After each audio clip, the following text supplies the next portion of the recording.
National pension scheme. ఈరోజు మనం retirement కోసం ఆదాయం అందించే ఎన్పిఎస్ గురించి తెలుసుకోబోతున్నాం. ఇది ప్రభుత్వ పద్ధతిలో నడిచే పెన్షన్ స్కీమ్.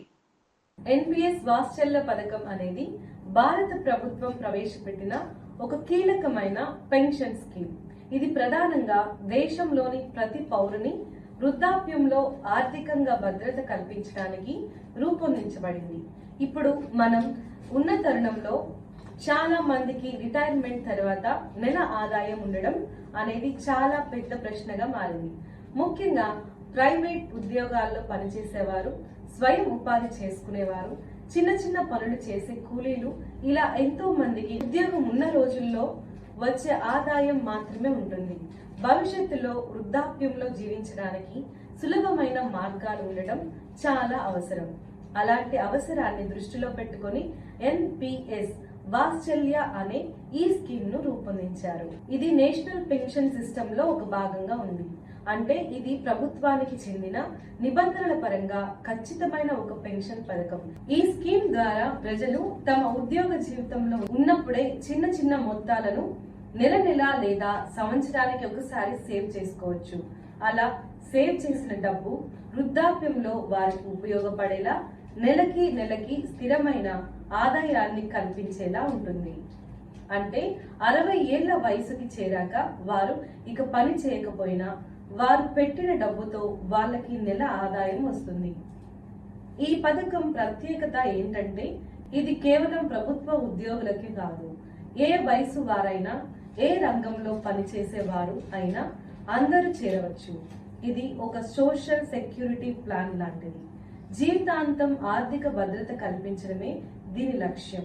ఇంకా చెప్పాలంటే ఎన్పిఎస్ వాత్సల్య పథకం మనం పనిచేస్తున్న రోజుల్లో భవిష్యత్తును సురక్షితంగా తయారు చేసుకోవడానికి ఇచ్చే ఒక అవకాశం.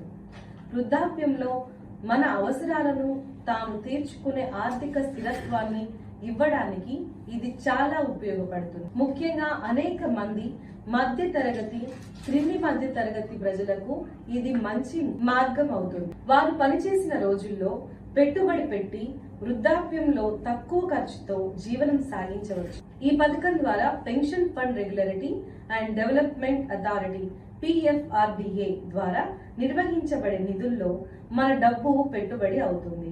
ఇది పూర్తిగా సురక్షితంగా ఉంటుంది.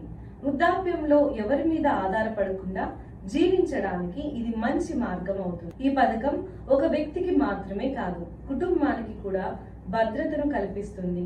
ఎందుకంటే పెన్షన్ ద్వారా వచ్చే ఆదాయం కుటుంబం మొత్తం అవసరాలను తీర్చడానికి ఉపకరిస్తుంది. అదేవిధంగా అనేక మంది పిల్లల భవిష్యత్తును భద్రతగా చేయడంలో కూడా ఇది ఉపకరిస్తుంది. ఎన్పిఎస్ వాత్సల్య పథకం అర్హత ప్రమాణాలు, ఎలిజిబిలిటీ క్రైటీరియా. ఎన్పిఎస్ వాత్సల్య పథకంలో పాల్గొనాలంటే కొన్ని అర్హతలు ఉండాలి. ఇవి చాలా సింపుల్ మరియు సాధారణమైనవి. భారతదేశంలో ఎక్కువ మందికి ఈ అర్హతలు ఉంటాయి. ఇప్పుడు వాటిని స్టెప్ బై స్టెప్ క్లియర్ గా వివరించుకున్నాం. భారతదేశ పౌరుడు కావాలి. ఎన్పిఎస్ వాత్సల్య పథకంలో చేరాలంటే మీరు తప్పనిసరిగా భారతదేశ పౌరుడు అయి ఉండాలి. ఇతర దేశాల పౌరులు, నాన్ రెసిడెంట్ ఇండియన్స్, ఎన్ఆర్ఐస్ ఈ పథకానికి అర్హులు కాదు.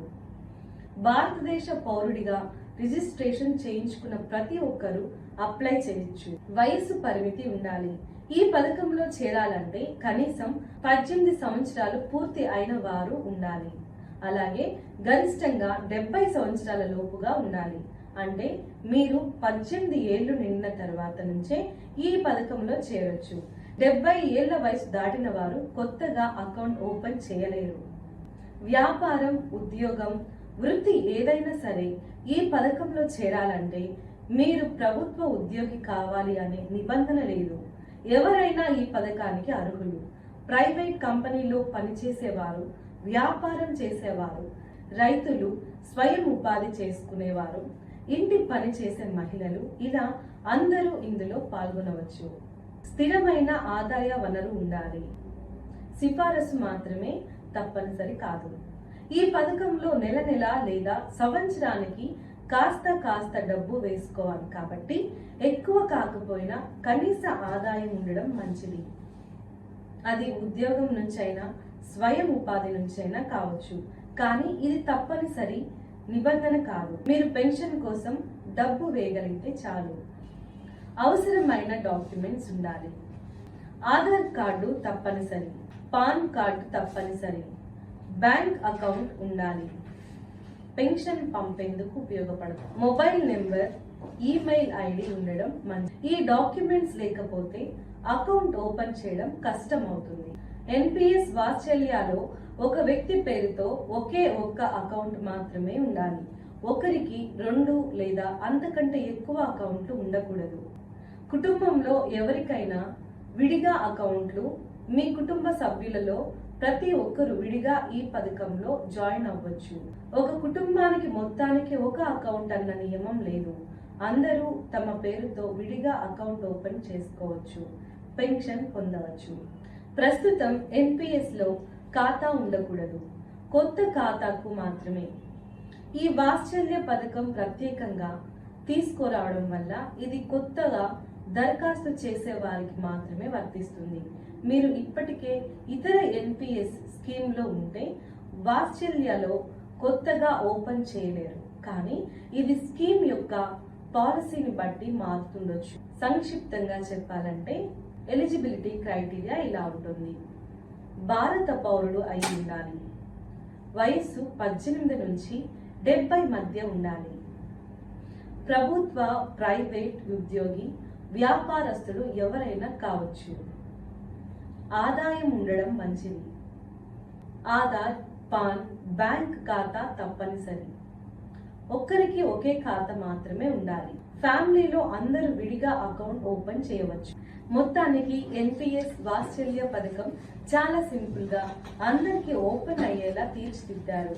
18 ఏళ్లు నిండిన ప్రతి పౌరుడికి ఇది ఓపెన్ ఉంది. మీరు పని చేసే రంగం, వయస్సు 70 లోపే అయితే చాలు. ఈ స్కీమ్ ద్వారా మీ వృద్ధాప్య భద్రతను మీరు ముందుగానే ప్లాన్ చేసుకోవచ్చు. ఎన్పిఎస్ వాత్సల్య పథకానికి అవసరమైన డాక్యుమెంట్లు. ఎన్పిఎస్ వాత్సల్య పథకంలో జాయిన్ అవ్వాలంటే కొన్ని ముఖ్యమైన డాక్యుమెంట్లు అవసరం అవుతాయి. ఇవి చాలా సాధారణమైనవి, మన దగ్గర సాధారణంగా ఉండే ఆధారాలు. అయితే ఇవి పూర్తిగా సరిగ్గా ఉండాలని ప్రభుత్వ నిబంధన. ఇప్పుడు ఏ డాక్యుమెంట్ ఎందుకు అవసరం అవుతుందో కూడా వివరంగా చెప్తాను. ఆధార్ కార్డ్ తప్పనిసరి డాక్యుమెంట్. ఇది మీ చిరునామా ప్రూఫ్, ఐడెంటిటీ ప్రూఫ్ 2 అవసరాలు నింపుతుంది. ఆధార్ తప్పనిసరిగా bank account, pan card, mobile number కు లింక్ అయి ఉండాలి. ఆధార్ లేకపోతే అకౌంట్ ఓపెన్ చేయడం కుదరదు. పాన్ కార్డ్ ఇది ట్యాక్స్ సంబంధిత అవసరాలకు చాలా ముఖ్యమైనది. ఎన్పిఎస్ వాత్సల్య పథకంలో మీరు చేసే కంట్రిబ్యూషన్ పైన పన్ను మినహాయింపు, ట్యాక్స్ బెనిఫిట్, అలాగే మీ కేవైసీ పూర్తి చేయడానికి ఇది తప్పనిసరి. పాన్ కార్డ్ లేని వారు ముందుగా దాన్ని అప్లై చేయాలి, లేకపోతే అకౌంట్ రిజిస్ట్రేషన్ పూర్తవదు. బ్యాంక్ అకౌంట్ వివరాలు, బ్యాంక్ అకౌంట్ డీటెయిల్స్. మీరు ఎన్పిఎస్ వాత్సల్య ఖాతా ఓపెన్ చేశాక ఫండ్స్ ట్రాన్సాక్షన్స్ కోసం బ్యాంక్ అకౌంట్ అవసరం అవుతుంది. పింఛన్ పొందడానికి బ్యాంక్ అకౌంట్ ఉండాలి. సాధారణంగా చెక్ బుక్, ఫోటో కాపీ లేదా రీసెంట్ బ్యాంక్ స్టేట్మెంట్ లేదా క్యాన్సిల్డ్ చెక్ ఇవ్వాలి. బ్యాంక్ ఖాతా ఆధార్ అండ్ పాన్ తో లింకు అయి ఉండాలి. మొబైల్ నెంబర్ ఇది కమ్యూనికేషన్ కోసం అవసరం. అకౌంట్ ఓపెన్ అయ్యాక ట్రాన్సాక్షన్